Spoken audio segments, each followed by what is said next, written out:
ঠিক কি না? বিশ্ব নবীর ভালোবাসলে গোটা বিশ্ব তার পায়ের সামনে এসে চুমু খাবে।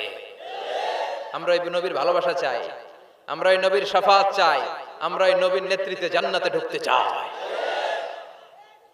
এজন্য আল্লাহ বললেন, নবী উল্টা পাল্টা করলে এটা সহ্য করা হবে না। জোরে কোন ঠিক কি না? তুমি আমারে গালি দাও, আমি মেনে নিব। আমার বাপেরে গালি দাও, মেনে নিব।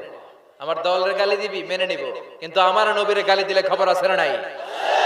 আমার নবীর দিকে, আমার নবীর সম্মানের দিকে বা হাত তুললে ওই বা হাত কেমন করে ভেঙে দিতে হয় সেটাও আমাদের জানা আছে। জোরে কোন ঠিক কি না? বিশ্ব নবীর সম্মান ইটস অ্যান আনপ্যারালাল ইস্যু। এই ইস্যুতে হেফাজত নাই, এই ইস্যুতে জামাত নাই, এই ইস্যুতে চরমনাই নাই, এই ইস্যুতে সরসিনা নাই, এই ইস্যুতে তাবলীগ নাই, আওয়ামী লীগ নাই, জামাত নাই। 17 কোটি মানুষ এক প্ল্যাটফর্মে দাঁড়িয়ে যায়। চিল্লায় বলেন ঠিক কি না? কারণ এই নবীর সুপারিশ ছাড়া আমি আপনি জান্নাতে যেতে পারবো না। জোরে কোন ঠিক কি না?